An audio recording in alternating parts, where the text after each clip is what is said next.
Hi everyone, I'm here to read another chapter of Anne of Green Gables, and I believe we're up to chapter 9.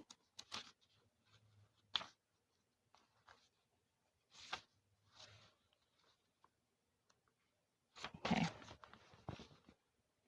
Chapter 9. Mrs. Rachel Lynde is properly horrified. Anne had been a fortnight at Green Gables before Mrs. Lynde arrived to inspect her. Mrs. Rachel, to do her justice, was not to blame for this. A severe and unseasonable attack of grippe had confined that good lady to her house ever since the occasion of her last visit to Green Gables. Mrs. Rachel was not often sick and had a well-defined contempt for people who were, but grippe, she asserted, was like no other illness on earth and could only be interpreted as one of the special visitations of Providence. As soon as her doctor allowed her to put her foot out of doors, she hurried up to Green Gables, bursting with curiosity to see Matthew's and Marilla's orphan, concerning whom all sorts of stories and suppositions had gone abroad in Avonlea. Anne had made good use of every waking moment of that fortnight. Already she was acquainted with every tree and shrub about the place. She had discovered that a lane opened out below the apple orchard and ran up through a belt of woodland, and she had explored it to its furthest end in all of its delicious vagaries of brook and bridge, fir coppice and wild cherry arch, corners thick with fern, and branching byways of maple and mountain ash. She had made friends with the spring down in the hollow, that wonderful deep, clear, icy cold spring. It was set about with smooth red sandstones, and rimmed in by great palm-like clumps of water fern, and beyond it was a log bridge over the brook. That bridge led Anne's dancing feet up over a wooded hill beyond, where perpetual twilight reigned under the straight, thick-growing firs and spruces.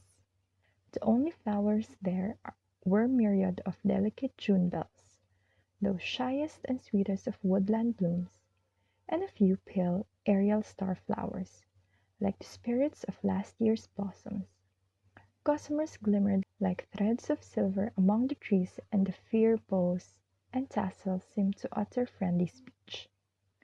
All these ruptured voyages of exploration were made in the odd half-hours which she was allowed for play, and Anne talked Matthew and Marilla half-deaf over her discoveries. Not that Matthew complained, to be sure. He listened to it all with a wordless smile of enjoyment on his face.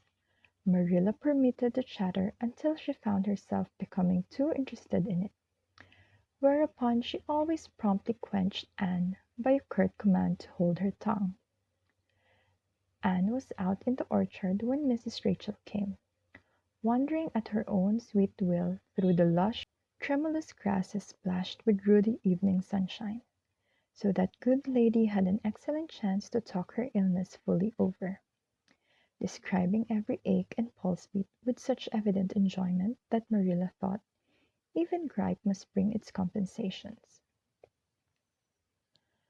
When details were exhausted, Mrs. Rachel introduced the real reason of her call. "I've been hearing some surprising things about you and Matthew." "I don't suppose you are any more surprised than I am myself," said Marilla. "I'm getting over my surprise now. It was too bad there was such a mistake," said Mrs. Rachel sympathetically. "Couldn't you have sent her back?" "I suppose we could, but we decided not to.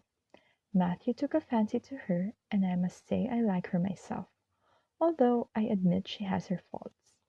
The house seems a different place already. She's a real bright little thing." Marilla said more than she had intended to say when she began, for she read disapproval in Mrs. Rachel's expression. "It's a great responsibility you've taken on yourself," said that lady gloomily, "especially when you've never had any experience with children. You don't know much about her or her real disposition. I suppose that there's no guessing how a child like that will turn out. But I don't want to discourage you, I'm sure, Marilla.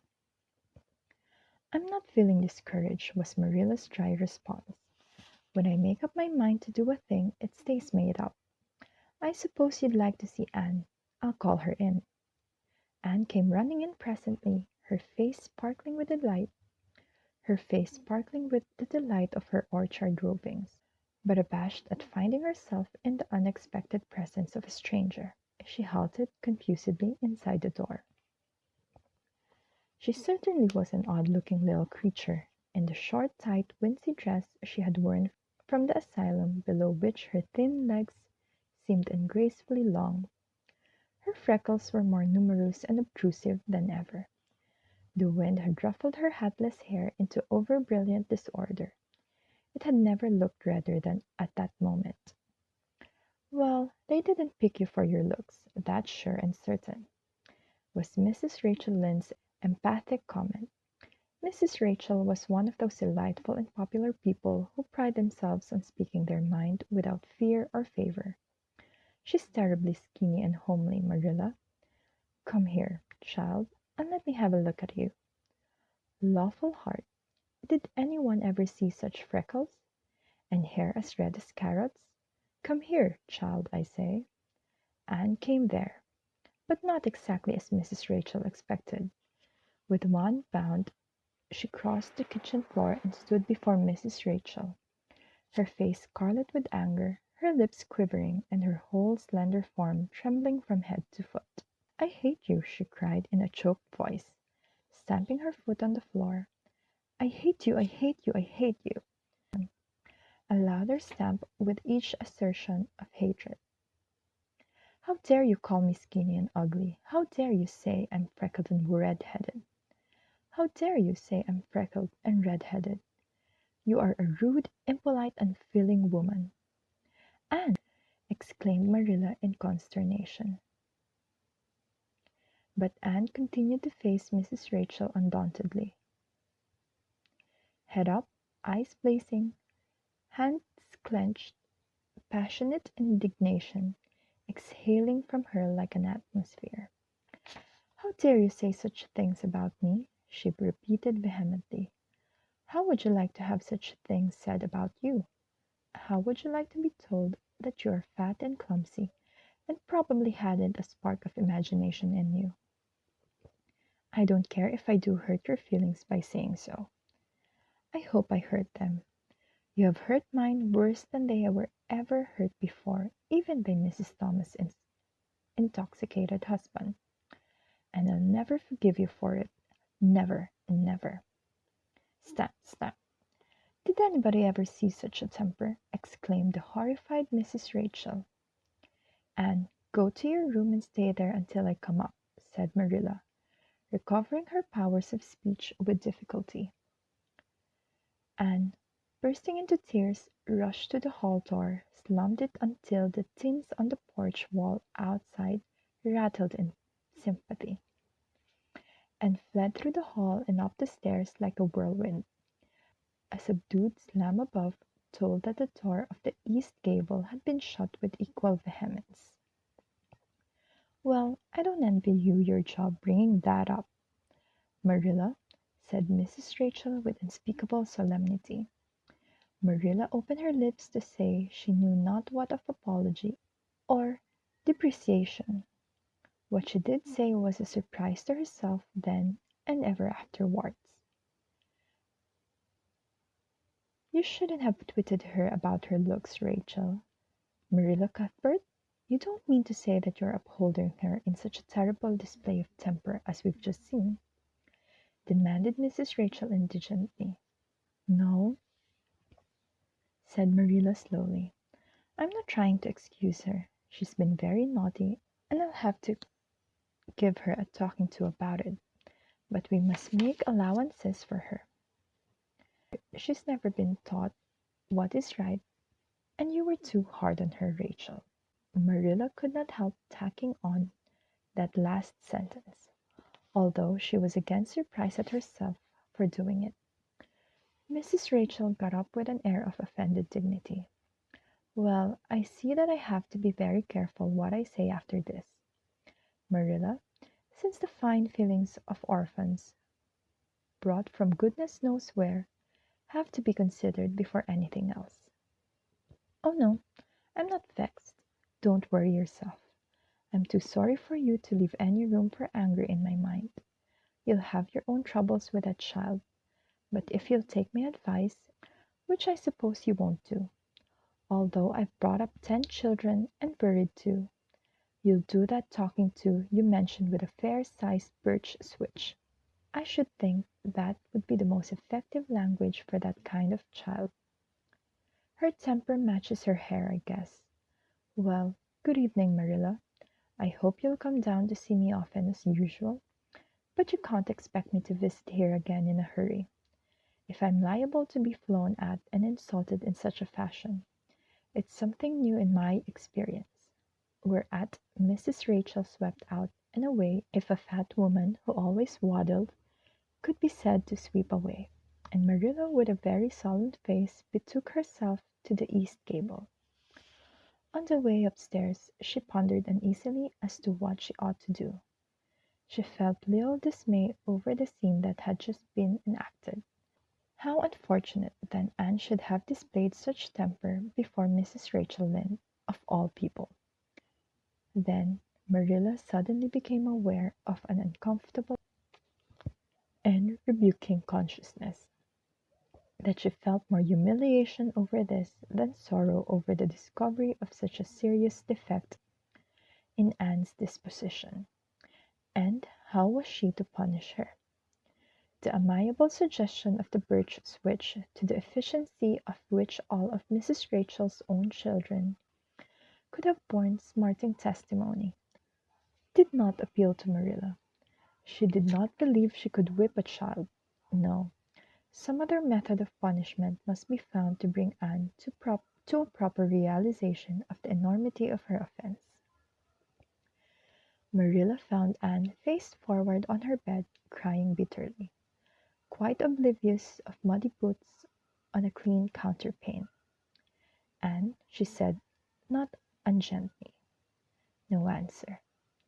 "Anne," with greater severity, "get off that bed this minute and listen to what I have to say to you." Anne squirmed off the bed and sat rigidly on a chair beside it, her face swollen and tear-stained, and her eyes fixed stubbornly on the floor. "This is a nice way for you to behave, Anne. Aren't you ashamed of yourself?" "She hadn't any right to call me ugly and red-headed," retorted Anne, evasive and defiant. "You hadn't any right to fly into such a fury and talk the way you did to her, Anne. I was ashamed of you, thoroughly ashamed of you. I wanted you to behave nicely to Mrs. Lynde, and instead of that you have disgraced me. I'm sure I don't know why you should lose your temper like that just because Mrs. Lynde said you were red-haired and homely. You say it yourself often enough." "Oh, but there's such a difference between saying a thing yourself and hearing other people say it," wailed Anne. "You may know a thing is so, but you can't help hoping other people don't quite think it is. I suppose you think I have an awful temper, but I couldn't help it. When she said those things, something just rose right up in me and choked me. I had to fly out at her." "Well, you made a fine exhibition of yourself, I must say. Mrs. Lynde will have a nice story to tell about you everywhere, and she'll tell it too. It was a dreadful thing for you to lose your temper like that, Anne. Just imagine how you would feel if somebody told you to your face that you were skinny and ugly," pleaded Anne tearfully. An old remembrance suddenly rose up before Marilla. She had been a very small child when she had heard one aunt say of her to another, "What a pity! She is such a dark, homely little thing." Marilla was every day of 50 before the sting had gone out of that memory. "I don't say that I think Mrs. Lynde was exactly right in saying what she did to you, Anne," she admitted in a softer tone. "Rachel is too outspoken, but that is no excuse for such behavior on your part. She was a stranger and an elderly person and my visitor." All three very good reasons why you should have been respectful to her. You were rude and saucy. And Marilla had a saving inspiration of punishment. You must go to her and tell her you are very sorry for your bad temper and ask her to forgive you. I can never do that, said Anne determinedly and darkly. You can punish me in any way you like, Marilla. You can shut me up in a dark, damp dungeon, inhabited by snakes and toads, and feed me only on bread and water, and I shall not complain. But I cannot ask Mrs. Lynde to forgive me.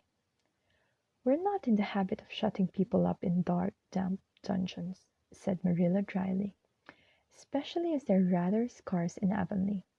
But apologize to Mrs. Lynde you must, and shall, and you'll stay here in your room until you can tell me you're willing to do it. I shall have to stay here forever then, said Anne mournfully, because I can't tell Mrs. Lynde I'm sorry. I said those things to her. How can I? I'm not sorry. I'm sorry I vexed you. But I'm glad I told her just what I did. It was a great satisfaction. I can't say I'm sorry when I'm not, can I? I can't even imagine I'm sorry.